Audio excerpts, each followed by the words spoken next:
하나님이 교회를 세우시는 목적이 있습니다. 첫째가 죄인들을 죄에서 구원하셔서 천국에 보내시는 일입니다. 둘째는 죄인들을 전도하는 일입니다.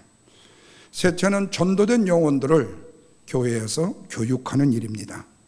넷째는 전도된 영혼들이 서로 영육 간의 교제를 통해서 교회의 공동체를 이루어 가는 이것입니다.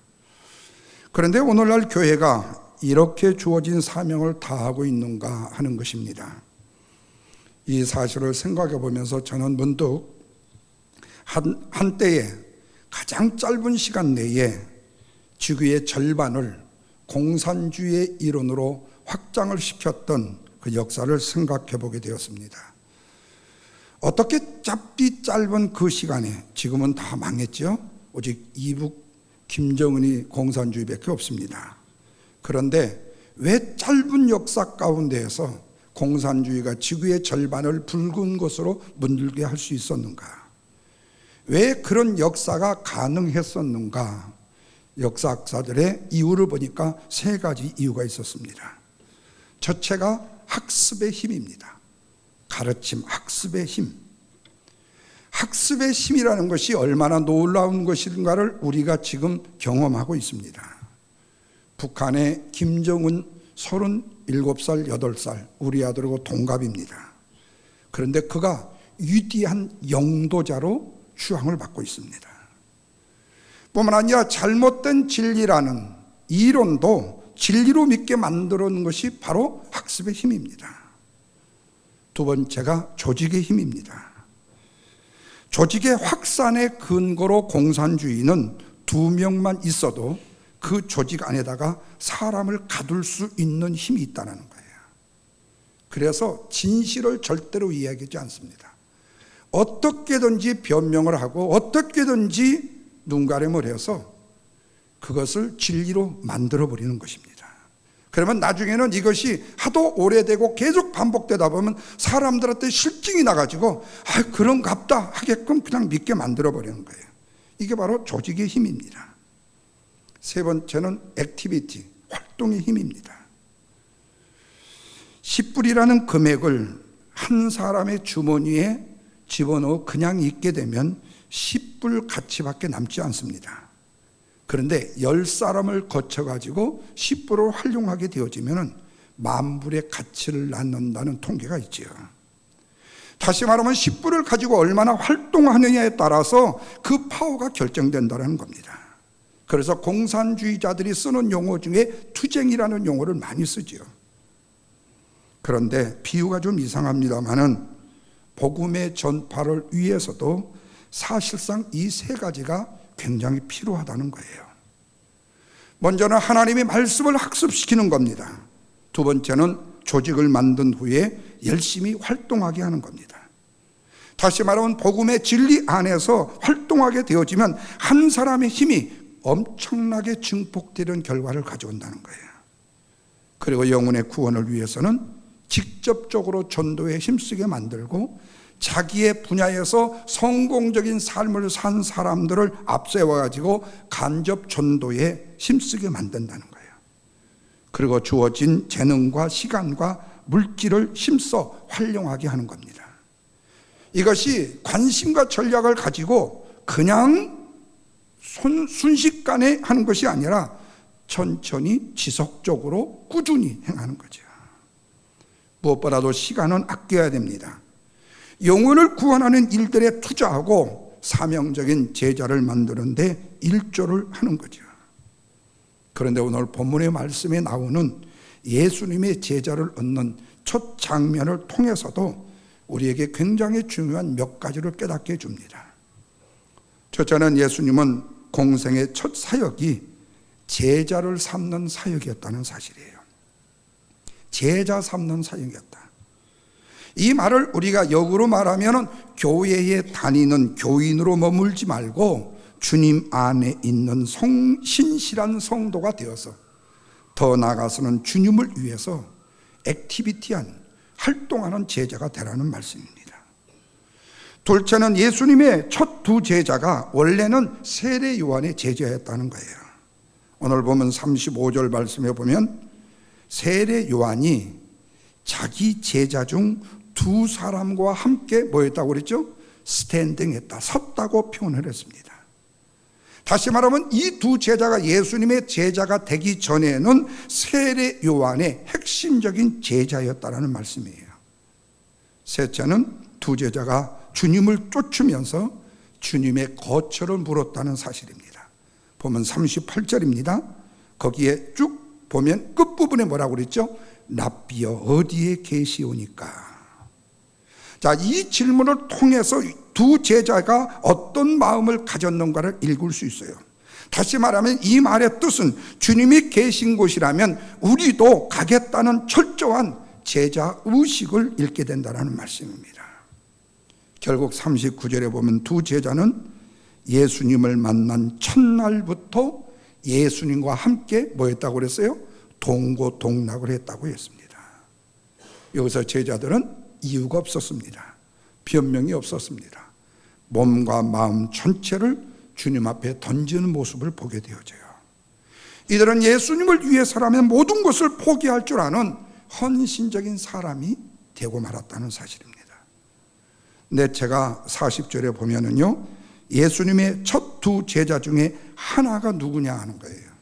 바로 안드레라는 사람이라고 말씀합니다. 그리고 41절 말씀해 보니까 안드레가 제일 먼저 자기의 형인 베드로를 찾아가서 뭐 했어요? 와서 보라고 전도를 했다는 말씀이에요. 결국 안드레를 통해서 가장 위대한 스승, 그리고 가장 위대한 제자가 여기서 만나게 되는 아주 신비한 역사를 누가 브리지 역할을 하느냐? 바로 안드레라는 사람이 이 역할을 하더라는 겁니다. 이를 통해서 우리는 전도의 3대 핵심 원리를 알게 되어집니다. 첫째는 가장 가까운 사람부터 전도한다. 둘째는 전도할 핵심 내용이 오직 예수 그리스도 구세주시다. 셋째는 나를 통해서 위대한 제자가 만들어질 수도 있다. 다시 말하면 나보다도 훨씬 더 위대한 제자를 만들 수 있다. 여기서 왜 우리가 전도자로 서는 승리자가 돼야 되는가의 이유를 깨닫게 되어집니다. 그렇다면 좀 더 안드레가 어떤 사람일까? 안드레는 그 이름의 뜻이 남자답다, 용감하다라는 뜻이 있습니다. 그런데 정말로 그는 그 이름처럼 남자답고 용맹스럽게 살았습니다. 다시 말하면 주님 보시기에 아름다운 승리자의 모습으로 그가 아름답게 서 있었다는 사실입니다.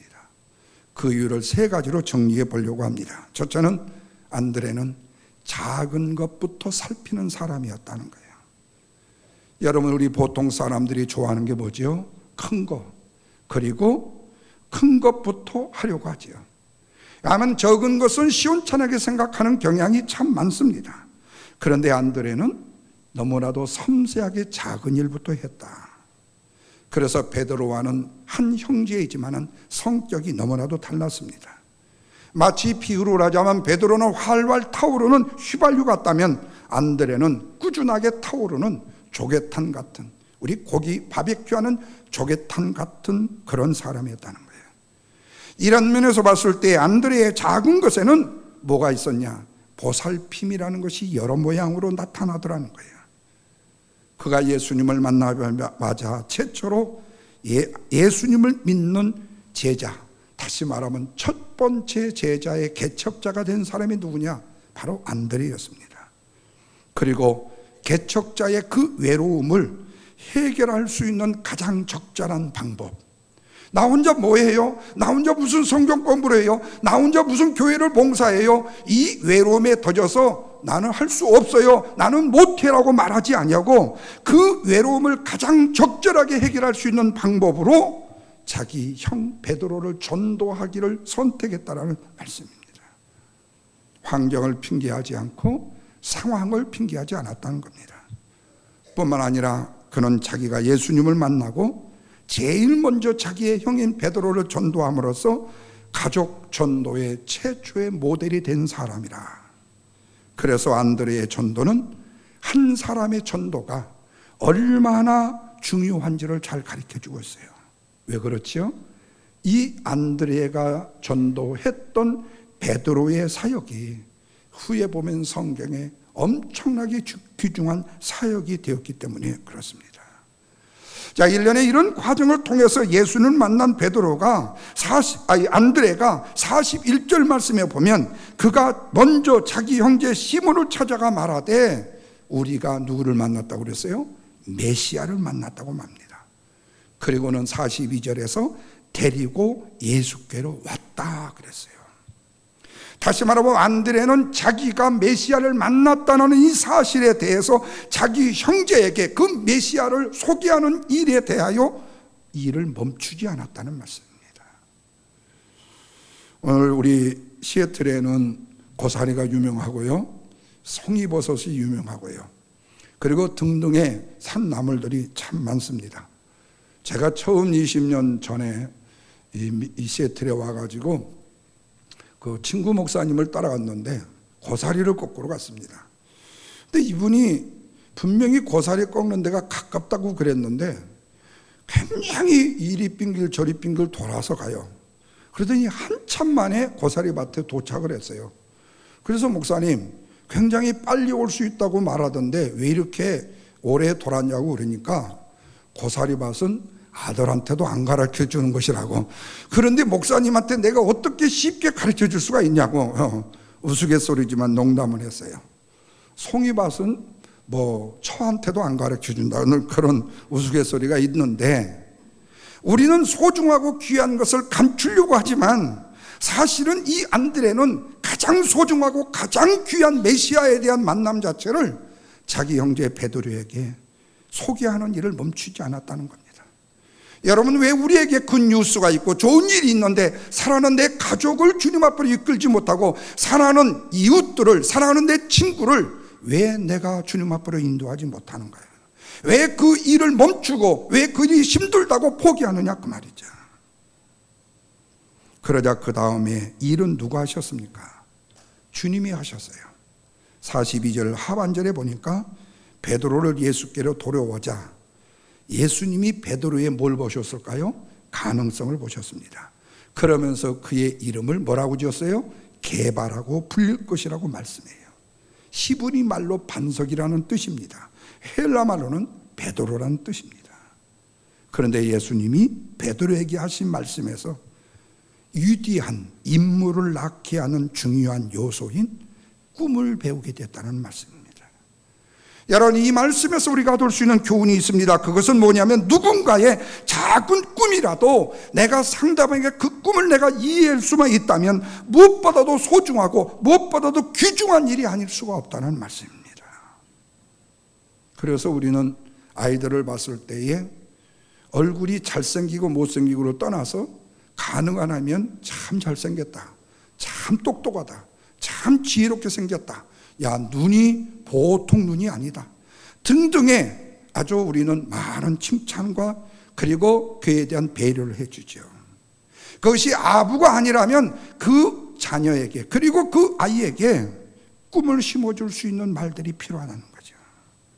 누군가에게 작은 꿈이라도 이해해 주는 것이 굉장히 소중하고 귀중하다는 사실이에요.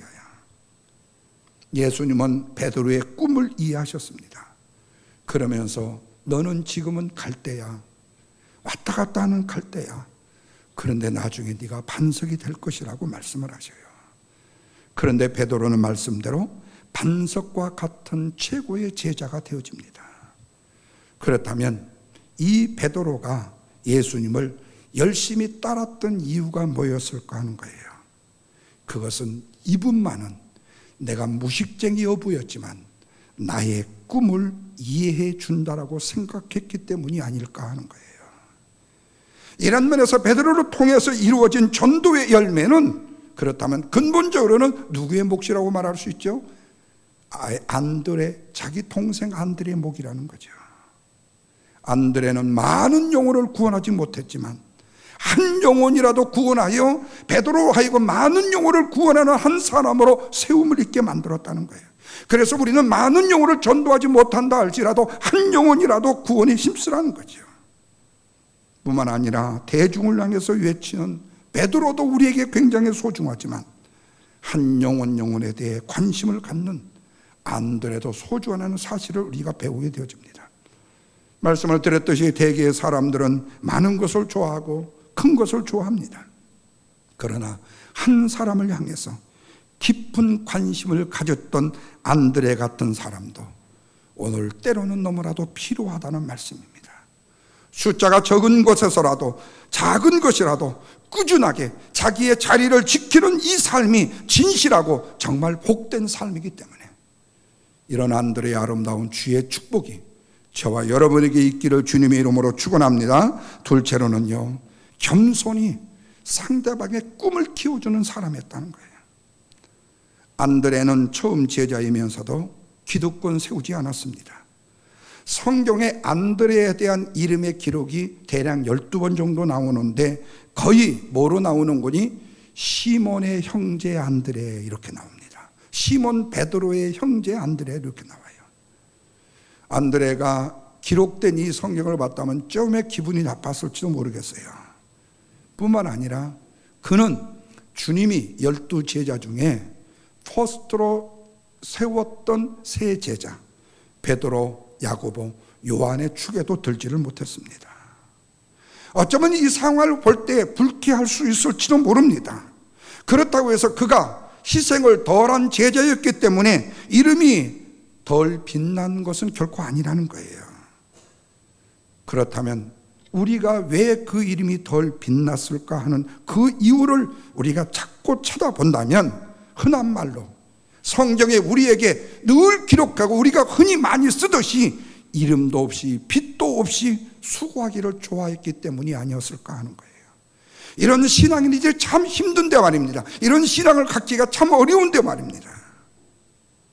그는 결코 겉만 번지르는 사람이 아니라 그의 속이 깊은 사람이었다는 거예요. 그는 진리를 실천하는 데 힘쓴 사람입니다. 예수님을 높이는 데 관심을 높인 사람입니다. 자신을 높이는 데 관심을 내려놓았던 사람이었다는 거죠. 그리고 형인 베드로의 꿈을 키워주는데도 그는 겸손했습니다. 처음부터 완전한 작품의 성도가 있을 수가 없듯이 뿐만 아니라 사람이 작품이 되어서 교회에 나온 것이 아니듯이 현재는 좀 부족하지만 좀 더 나아지게 쓰임받을 것이라는 꿈에 대한 비전이 있었다는 말씀이죠. 그래서 동생 안드레로부터 소개받은 예수님께서 초라하기 그지없는 이 베드로에게 내가 앞으로 작품이 되신다고 했을 때 그 베드로의 마음속에는 그 동생 안드레의 마음속에는 그때부터 야, 내 형이 반석이 되는구나. 베드로의 마음속에는 그래 내가 지금은 초라한 어부 그리고 보잘것없는 무식쟁이 어부이지만 하나님이 주님이 나를 메시아 되신 주님이 나를 반석으로 세워주신다는 가슴에 벅찬 꿈이 있었을지 몰라요. 다시 말하면 시기와 경쟁을 하지 아니하고 자기가 데리고 온 자기 형 베드로에게 주님이 자기에게 주어졌던 더 위대한 꿈을 주었을 때에도 그는 겸손하게 자기 형의 꿈을 키울 수 있는 배려자가 되었다는 말씀입니다. 그래서 우리도 예수님처럼 사랑하는 사람의 꿈과 가능성을 이해해주고 인정해 주어야만 하는 것이 아닌가. 현재의 모습만 보고 실망하게 되어지면 사람에 대한 항상 실망이 쉽기 때문에. 그런데 안드레는 예수님께서 베드로에게 인정한 꿈을 시기나 비교나 그리고 또한 아픔이 없이 인정을 했다는 사실입니다. 그래서 여러분 이런 말이 됩니다. 꿈과 꿈이 통하게 되면요 마음과 마음이 통하게 되어져 있고요 뿐만 아니라 남의 단점을 보는 눈이 닫히게 되어지게 되면요 다른 사람에 대해 장점을 보는 눈이 열리게 된다는 말씀입니다. 그것만이겠습니까? 그때의 마음의 문이 열리게 되어지게 되면 대화의 문도 열리게 되는 동시에 내 자신에게 축복의 문도 열리게 되어진다는 말씀입니다. 2000년 전 예수님이 베드로에게 하신 말씀, 지금도 저와 여러분에게 주시는 말씀이 되기를 주님의 이름으로 축원합니다. 아무개야, 내가 지금은 위대한 작품은 아닐지라도 장차 너는 나의 큰 작품이 될 것이라는 이 말씀 안에서 꿈을 새롭게 가져야 되지 않겠는가? 자기의 가능성을 나는 할 수 없다, 나는 안 된다고 자꾸 낮추는 비겁한 겸손을 추구하지 말고 믿음으로 하나님 앞에 하나님이 나를 쓰신다면 하나님이 나는 거룩한 도구가 되어줄 수 있고 하나님의 거룩한 능력의 사람이 되어줄 수 있다라는 믿음의 고백을 하라는 거예요. 목사님, 저는 몸이 약해서 안 돼요. 목사님, 저는요 아는 게 없어서 안 돼요. 목사님, 저는요 할 수 있는 능력이 없어요. 그러면 그 능력대로 사시는 겁니다. 힘이 없으면 힘이 없는 대로 사시는 거고, 내가 능력이 없으면 능력이 없는 대로 사는 것이고, 내가 부족하고 초라하면 초라하게 그지없는 대로 사는 것입니다. 그러나 하나님 앞에 믿음의 고백으로 내가 비록 초라하다 할지라도, 내가 비록 능력이 없다 할지라도 능력 주시는 자 안에서 내가 모든 것을 할 수 있다는 믿음의 비전을 갖게 되어지면 나이가 문제가 아니라, 내 육체의 연약함의 문제가 아니라, 그리고 나의 부족이 문제가 아니라 믿음으로 고백한 그 역사는 나의 입술의 고백을 내 능력과 내 힘과 내 지혜가 아닌 누가요? 하나님이 책임져 주신다라는 말씀입니다. 그런데 그것도 그렇게 어렵냐 그거예요. 수십 년 신앙생활을 하셨던 분들이요, 신앙에 직분이 있다는 분들이 말입니다. 왜 그것이 어렵냐는 거예요. 왜 그렇게 그것이 힘드냐는 거예요. 그렇다면 이제 우리 바꾸십시다. 나도 하나님의 거룩한 일을 할 수 있는 거룩한 큰손이 될 수 있다고 말입니다. 수십 년 감옥살이하는 큰손 장용자 씨는 지금도 감옥에서 사기치는 큰손으로 역사하고 있는데, 전능하신 하나님 여호와를 믿고 의지한다는 믿음의 사람들이 믿음 안에서 왜 위대한 큰손의 꿈을 꾸지 못하는가 그 말이에요. 주님이 주신 꿈은 반드시 이루어진다. 이런 믿음을 가지고 믿음의 성공적인 삶을 추구하라는 말씀입니다. 왜? 믿음은 바라는 것들의 실상이기에 믿음의 근거한 꿈을 가지게 되면 반드시 믿음대로 되기 때문에 그런 것입니다. 여러분, 이 꿈을 누가 시작하셨나요? 야망 많은 오늘 우리의 자신들이 시작했습니까? 아니에요.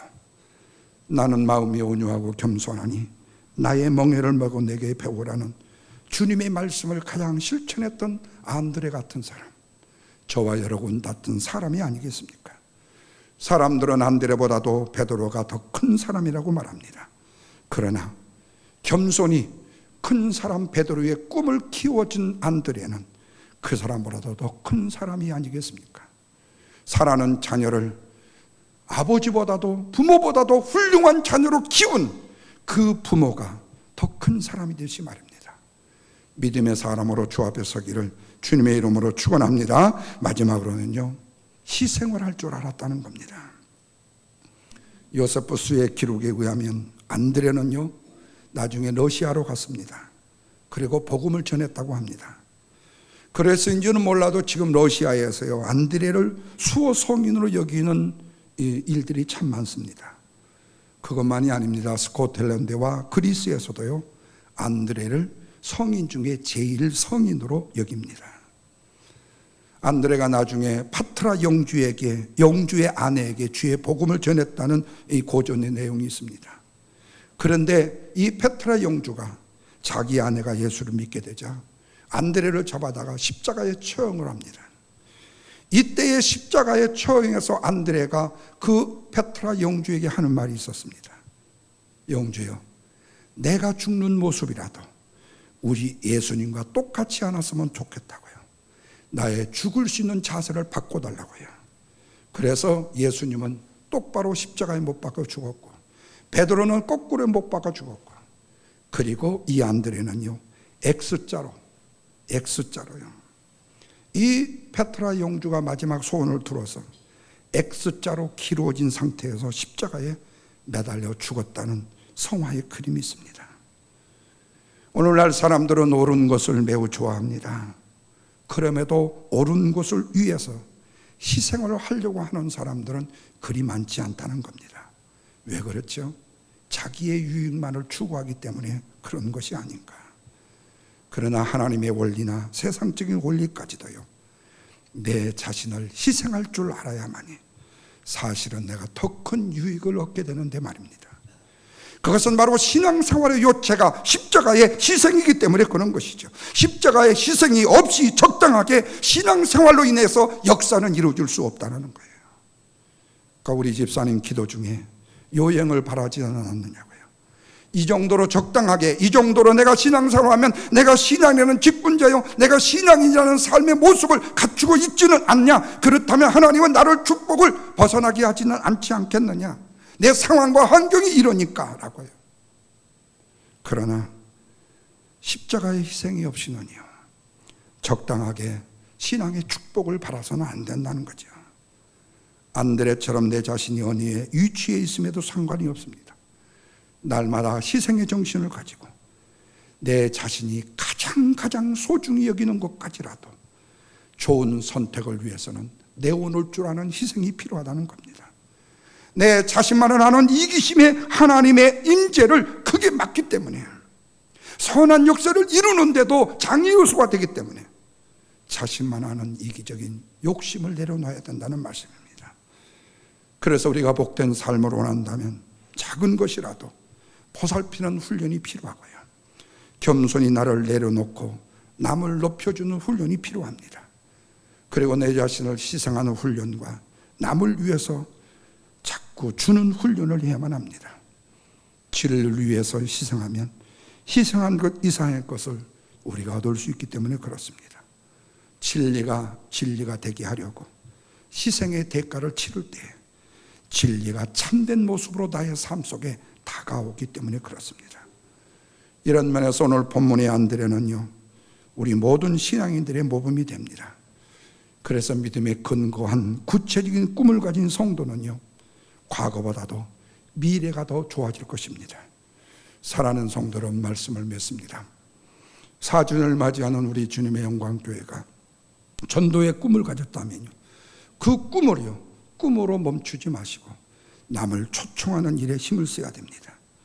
다시 말하면 내 안에 내가 전도에 가진 꿈을 꾸었다면 그 꿈이 내 안에서 잠자게 만들지를 말라는 겁니다. 액티비티하게 활동하게 만들라는 말입니다. 자꾸 그 전도의 꿈을 생각하고 그 꿈을 위해서 기도하고 그 거룩한 꿈을 학습으로 내가 소유했다면 이제는 확산을 시키라는 거예요. 거룩한 꿈을 확산을 시켜야 된다는 거예요. 그리고 내가 한 영혼을 구원하겠다고 한다면, 내가 하겠다고 한다면 부담이 커지고 전도가 어렵게 느껴지니까 단순히 복음을 들을 수 있는 기회를 제공하겠다고, 나는 그 일로밖에 할 수 없다고, 그 이상의 일은 내 능력이 없다고 생각하고 주의 복음을 전하고 사람과 만나면서 전도를 하게 되어지면 저는 결코 어렵게 느껴지지 않는다는 거죠. 그래서요, 주 예수를 믿으세요. 아니면은 전도지 한 장을 주면서 주님의 영광교회 한번 와보세요 라고 하는 것도 전도라는 사실을 잊지 마십시오. 예수님은 본문 39절에서요, 와보라고 말씀을 하셨습니다. 필립도 나다넬에게 와서 보라고 했습니다. 전도자의 승리의 모습은요, 주의 복음의 원리로 탄탄하게 무장된 전도도 있을 수 있지만, 전도는 관심과 열의만 가지고 있어도 우리 주님이 행하게 하시는 전도도 있습니다. 거룩한 꿈을 가지고 남의 꿈을 이해해 주면서 힘써 주의 복음을 전함으로써 4주년 맞이하는 우리 영광교회 살아가는 성도들이 앞으로 5주년을 맞이하면서 전도자의 승리자로 우뚝 서서 주님을 영화롭게 하는 우리 교회와 성도들이 다 되시기를 주님의 이름으로 축원합니다.